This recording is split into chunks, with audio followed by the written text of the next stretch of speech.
Unraveling Idioms, the story behind to cook one's goose. Hello, language enthusiasts. Today, we're diving into a fascinating English idiom that might tickle your fancy: to cook one's goose. If you've ever wondered what geese have to do with fate or consequences, you're in the right place. Let's explore the meaning, origins, and how to use this quirky expression in everyday English. Stay tuned to become an idiom pro. To cook one's goose is an idiom that means to ruin someone's plans or to ensure someone's defeat or failure. It's a colorful way of saying that someone's chances are completely done for, much like a goose that's been cooked. But don't worry, no actual geese are harmed in the use of this expression.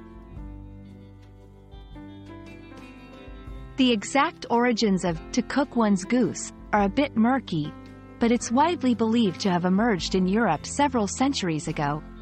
One popular theory suggests that it originated from historical events or folk tales where cooking a goose led to unexpected consequences, symbolizing the sealing of one's fate.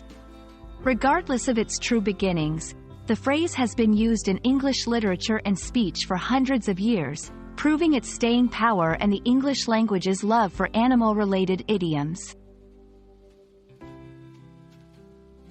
In conversation, when he accidentally emailed the confidential report to the entire company, he really cooked his own goose.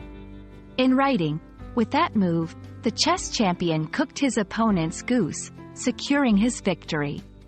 It's a versatile expression that adds color and humor to both spoken and written English, especially when describing situations of defeat, failure, or the finality of an action's consequences. While "to cook one's goose" is unique, English is rich with similar idioms that express the concept of ensuring someone's downfall or spoiling plans. For instance, "to seal one's fate" or "to dig one's own grave" convey comparable meanings but without the culinary metaphor. Exploring these variations can enrich your understanding of English expressions and enhance your ability to express nuanced ideas in the language. We hope you've enjoyed this exploration of "to cook one's goose" and feel more confident using this idiom in your English conversations and writings. Idioms like these add flavor and depth to our language, connecting us to its rich history and cultural quirks. Remember, language learning is a journey filled with discoveries, so never hesitate to dive into the stories behind the words and phrases you encounter.